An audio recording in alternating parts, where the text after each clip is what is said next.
Welcome to week 5. We are going to be talking about liquid calories today. Should be a fun topic. Congratulations to everyone on making it to week 5.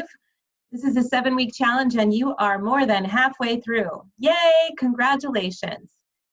Okay, so let's talk about week 5, liquid calories. I'm Jennifer Seven, owner of Seven Company Weight Loss and Wellness Center, and I have tried to pick topics for these 7 weeks that I thought would be relevant, help keep you on track, and perhaps give you some new information. I want to start today with a quote. I always think quotes are fun.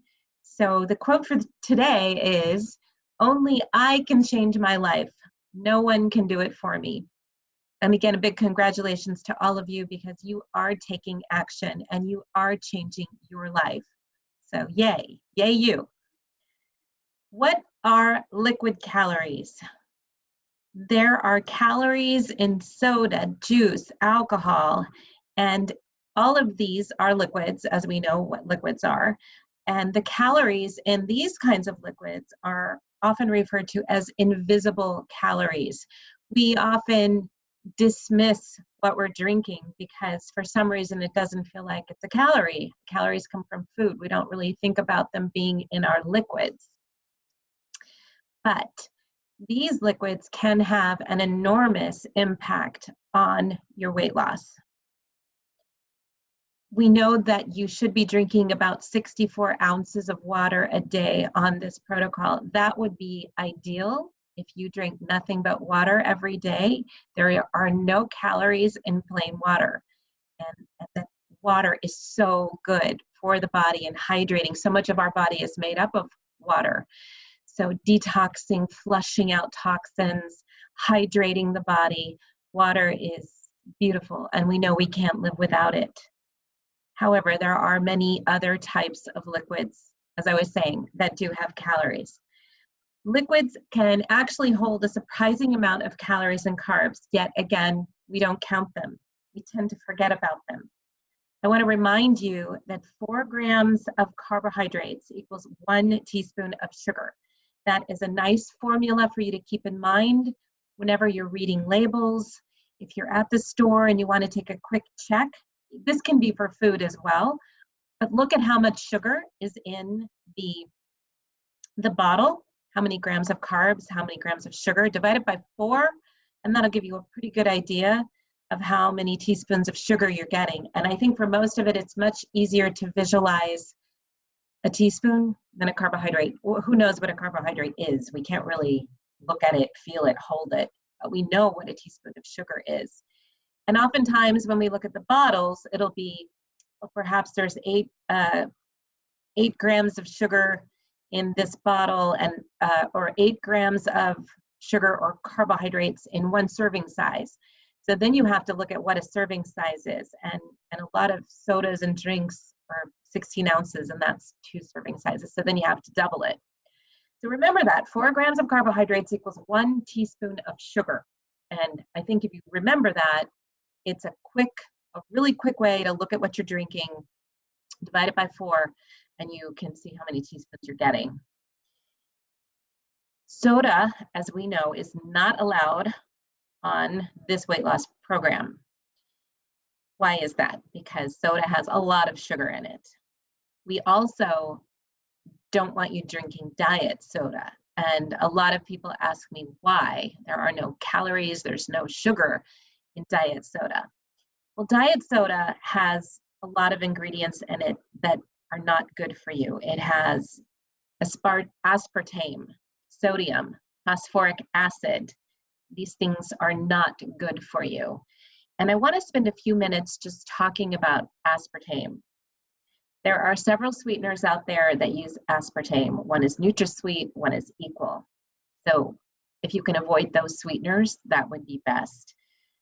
Better sweeteners would be stevia, Truvia, sucralose-based sweetener like Splenda. Those are better choices.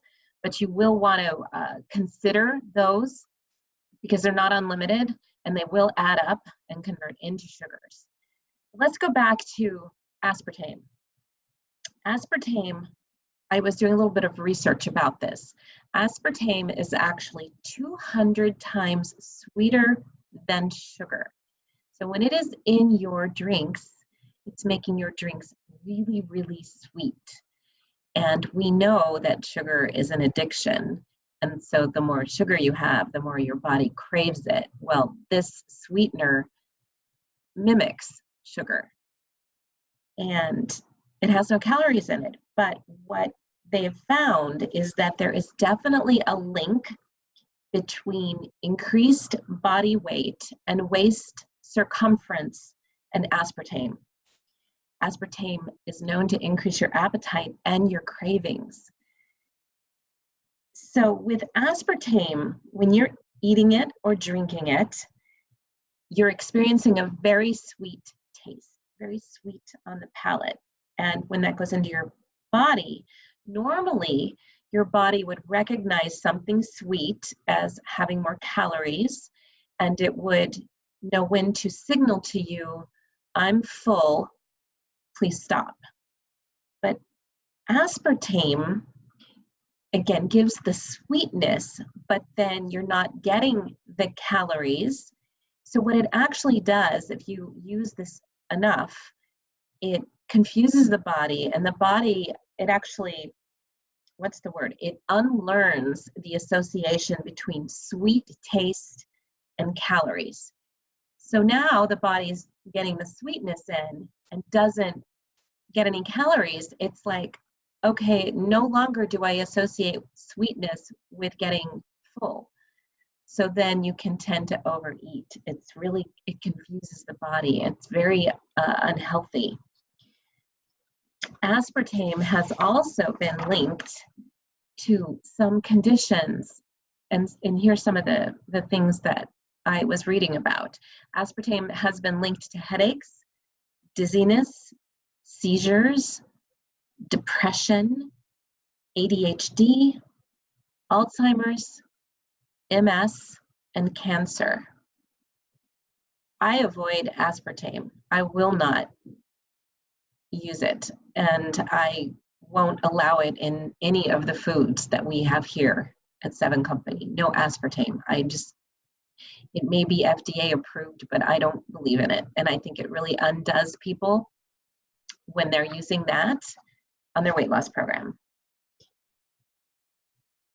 And then also in soda and diet soda, there is a great deal of sodium.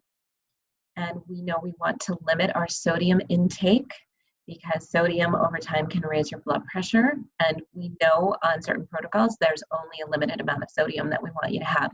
Your body requires a certain amount of sodium every day, but we really want to limit it.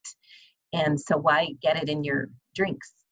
Who needs salt in their drink? Who needs sodium in their drinks?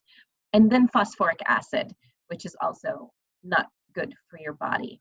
So you can have carbonation in a drink, but make sure it doesn't say phosphoric acid. I think you've seen probably the I don't want to call it an ad, but where they put Coke, like use it as a cleaner, and it takes the paint off of a car, and it's the phosphoric acid that's doing that. So think about what it's doing to you on the inside. Diet soda can be highly addictive. So if you are a big soda drinker, you'll want to wean yourself off of it and make a plan and say, okay, I'm going to drink, if I was drinking 6 sodas a day, I'm going to cut that back to 5 for a few days. Then I'm going to go to 4, 3, 2, 1, and 0. I used to drink Diet Coke. Loved Diet Coke, and I didn't drink a lot of it, but I had a craving for it every day. I would have a Diet Coke, and I liked the bubbles, and it made me feel more full. But it was so interesting that it really, even only one a day, it was like an addiction. So it took me quite some time to finally stop it. And once you eliminate it, if you can eliminate it for a few weeks, the craving for it will really go away. And now I have no interest in it whatsoever, which is a good thing. In doing my research, I was looking up how much sugar is in 12 ounces of Coke. 36 grams of sugar in one Coke, and that's probably might be a 12-ounce Coke. So if you divide that by 4, you're getting 8 or 9 teaspoons of sugar in one Coke. That's a lot of sugar. If we think about that pancreas having to process all that sugar, overproducing too much insulin, really not good. So I wanted to compare that to juice because many people think that juices are healthy. Fruit is healthy. Fruit is healthy. Juice can be healthy. It's natural. But juice has, and fruit can have a lot of sugar in it. So while you're trying to lose weight, having fruit can really slow you down. The body's going to have to deal with that sugar just like any other sugar. 12 ounces of orange juice can have about 28 to 36 grams of sugar. Most people don't realize how much sugar is in juice. And so again, that's 8 or 9 teaspoons of sugar. And during your weight loss phase, we don't want you having any fruit or juice. But when you get into maintenance, you're going to want to think about that. Say you want to get back to having some juice. Cut your juice with water. I like to say have a glass of water flavored with juice, not juice cut with a little bit of water. Really put the water in it. And if you like sparkling, you can have some sparkling water with it. Again, looking for no sodium, no artificial flavorings, and no phosphoric acid in your sparkling water. And there are a lot of them out there now, and they're fine. You can use that. And I like the bubbles. I'm a bubbles person. I was talking to my son the other day because he's been a huge soda drinker, and I'm trying to get him to switch. So he's switching to juice. But then I had to really educate him that drinking 3 or 4 glasses, 8 ounces, 12 ounces of juice a day is hammering your body with sugar. So he got some sparkling water and he's going to try that. He said he likes it. Okay, so that's a little bit about juice. I always think too about our children when they're little and they're running around on the soccer field and we're giving them juice boxes. Straight up sugar in those juice boxes, really not good for them. The more we can get our kids drinking water, the better. I found this online as well. An average 12-ounce bottle of Tropicana orange juice contains 30 more calories than a 12-ounce Coke, 75% as much sugar. It's shocking. That's shocking, right? You think you're making a better choice, loaded with sugar. Okay, the other topic that I want to talk about is alcohol. Because again, when we're drinking alcohol, we don't tend to think about the calories in alcohol. I want to remind you that the body sees alcohol as a toxin. So when you're on a weight loss program or not, when you drink alcohol, the first thing that the liver has to do is deal with it as a toxin. So if you are on a weight loss program, it's going to stop everything else it was doing and it's got to deal with the alcohol first so it can really slow down your weight loss. So it's prohibited on the weight loss phases for you. And the reason is when the body is in a state of ketosis, the liver and kidneys are producing glucose to maintain the proper blood sugar levels, which is called gluconeogenesis. Alcohol can actually stop the production of sugar in the liver. When you're in ketosis, that's where you're getting your sugar. So if the alcohol stops the production of the sugar, then you can have a dangerously low blood sugar. Your blood sugar can really drop. We call that hypoglycemia. It can make you feel faint. It can make you faint and pass out. And there have been people in ketosis that have passed out when they've had one glass of wine. One glass of wine. So we tell you that drinking alcohol while you're in ketosis can cause you to pass out without warning and possibly damage your brain. You can also you can also blow a breathalyzer from one glass of wine when you're in ketosis. And if you have one glass, it might hit you like a ton of bricks because you don't have any carbs in your body to offset it. So please don't drink alcohol while you're in ketosis. It's not good. I always say this program for being in ketosis is not AA. You will get it back. You will be able to have alcohol again when you're in maintenance, but you have to be really careful about it regardless, because there are a lot of calories in alcohol. So let's talk about that. First of all, alcohol, it's empty calories. There's no nutritional benefit to alcohol whatsoever. So you're not getting, your body's not getting any sensation of being full or satisfied.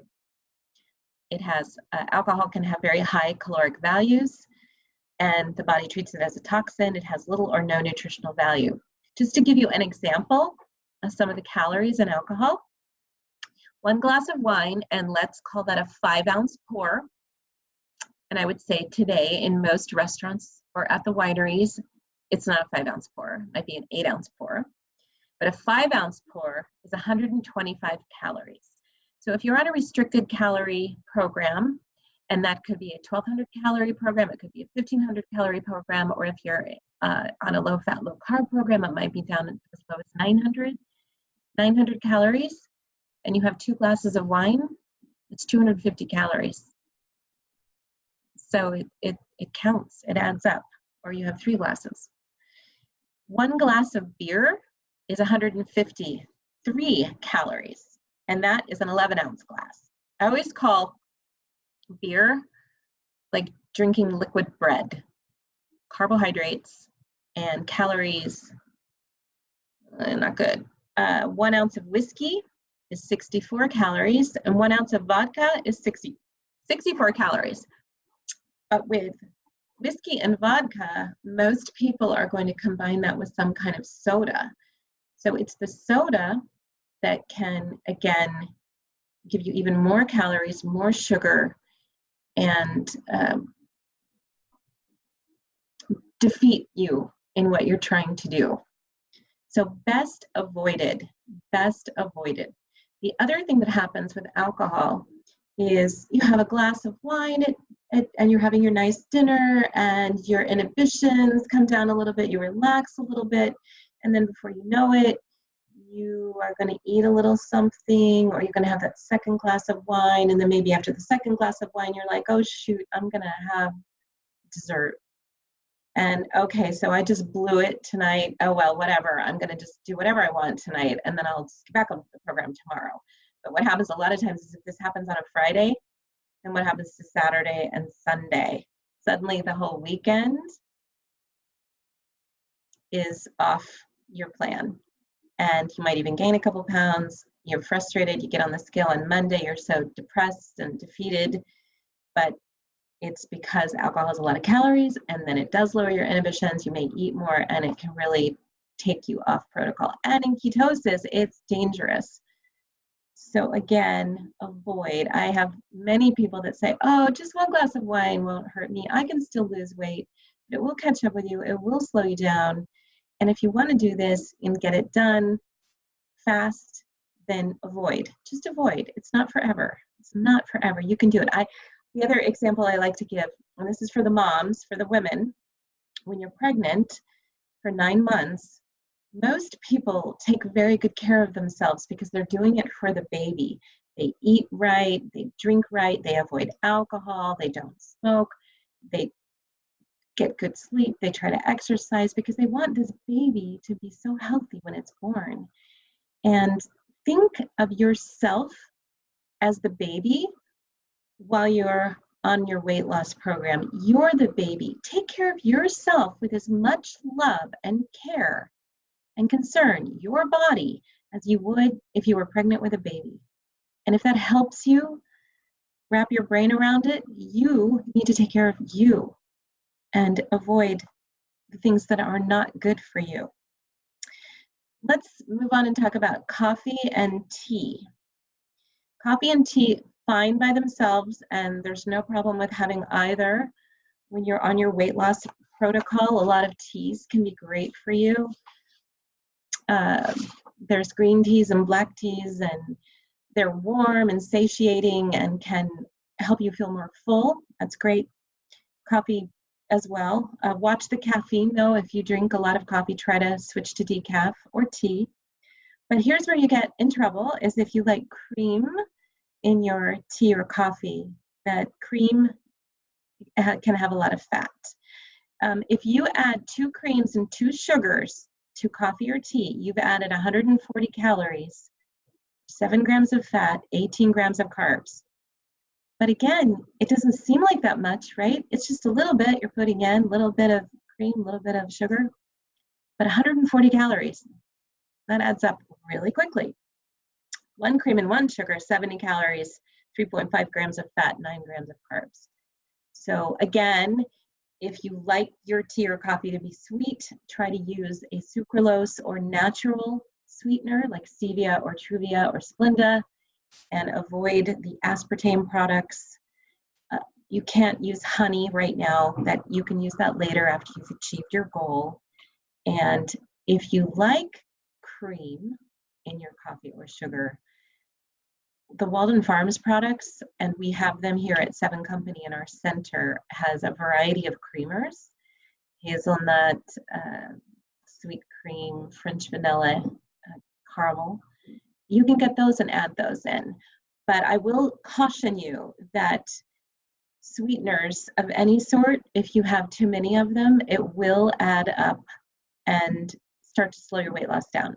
So oftentimes we'll tell people, if they're adding a lot of these extras in and they're not losing, to cut them out and see what happens, because they might just be having too many. Usually you can have about 4 a day, like that's 4 packets of Splenda, that would be it, or 4 tablespoons of one of the Walden Farms products, or 4 combined. But you have to be careful because it can add up very quickly. And again, it seems invisible, it seems hidden.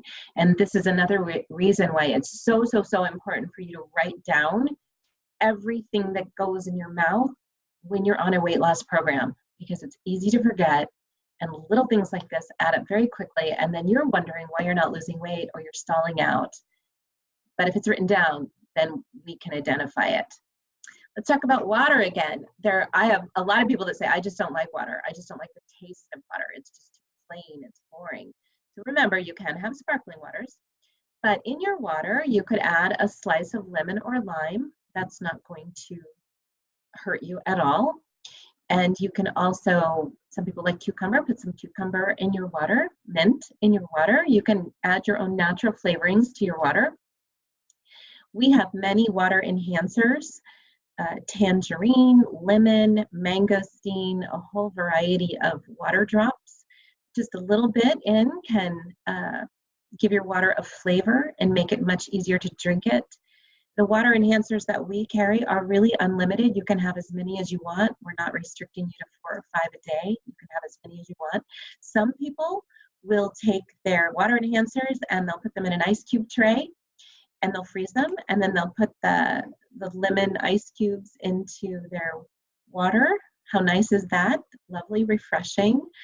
You could make popsicles with the water enhancers. That's another way to get your water in and feel like you're giving yourself a treat and not sacrificing your weight loss.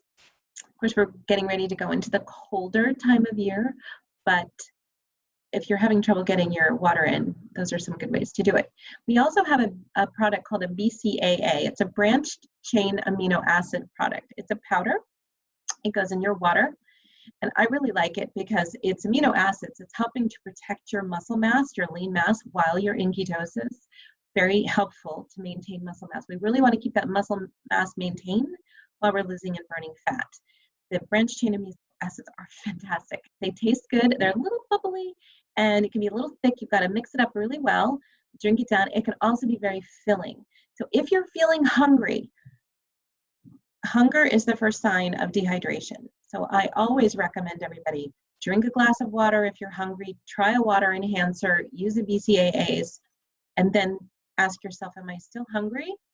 Do I feel better? Can I wait a little longer before I have my meal? Is my meal now going to be enough and I'm not starving? That's a great thing for in between meals, have that water enhancer and a glass of water. So again, remember, track your liquid calories just like you track your food. Extremely important. 8 glasses of water a day, write down how many water enhancers you had. And again, if you're going to drink sparkling waters, there's a lot out there. Read the labels, make sure they don't have sodium, make sure they don't have phosphoric acid or aspartame. A lot of them are putting, they call it natural flavorings, and below a certain amount, the FDA does not require them to say how much is in there. You have to be careful just to make sure it's not going to add up to extra sugars. Look for sugar alcohols, natural flavors, artificial flavorings. Just keep an eye out. It might be better for you to get some sparkling water and throw an enhancer in there and make your own. So what I'd like to ask you to do is post on the private Facebook group what your favorite liquid is. And if you have any creative ideas of how to make your liquids taste good without any carbs or calories, we'd love for you to share. If you're struggling getting in your water every day, put that out there too. You have no idea how someone might have a great idea for you to help you be successful. Thank you so much for tuning in with us today as we discussed our liquid calories. And I look forward to our next topic. We have 2 more to go. One is to talk about rewards that are not food, and the other one is emotional eating. So have a great day.